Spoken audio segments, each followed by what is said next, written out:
వేమన శతకంలో పద్యాన్ని ఒక ఫేమస్ సినిమాలో పాటకి చరణం కింద వాడారనే సంగతి మీకు తెలుసా? అసలు వేమన శతకం తెలిస్తే విశ్వద అభిరామ ఎవరో కింద కామెంట్ సెక్షన్లో మెన్షన్ చేయండి. విషయం ఏంటంటే, మిస్టర్ పెళ్ళం సినిమాలో కృష్ణుడి గురించి ఒక పాట రాయాలి. బాపు గారి డైరెక్షన్, కీరవాణి గారి సంగీతం. అచ్చ తెలుగు ఉట్టిపడే సినిమాలు తీయడంలో దిట్ట మన బాపు గారు. పాట రాయడానికి పిలిచిందేమో ఆరుద్ర గారిని. అసలు ఆరుద్ర లాంటి వారు తలుచుకుంటేనే అక్షరాలకు కొదవా చెప్పండి. అయినా సరే స్వచ్ఛమైన తెలుగు సొంపును సంతరించుకున్న వేమన గారి పద్యం కన్నా గొప్పగా ఏం చెప్తాము అని అనుకున్నారేమో. ఆయన చరణంలో వేమన పద్య సారాంశాన్నే పెట్టారు.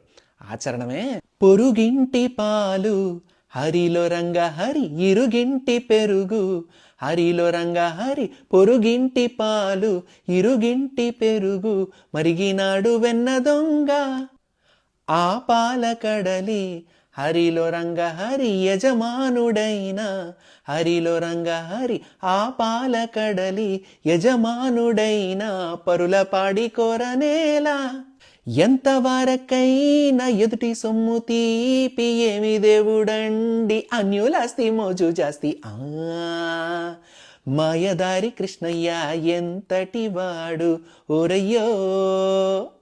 ఇక ఆ వేమన పద్యం ఏమిటి అన్నది ఆరుద్ర గారి మాటలోనే విందాం.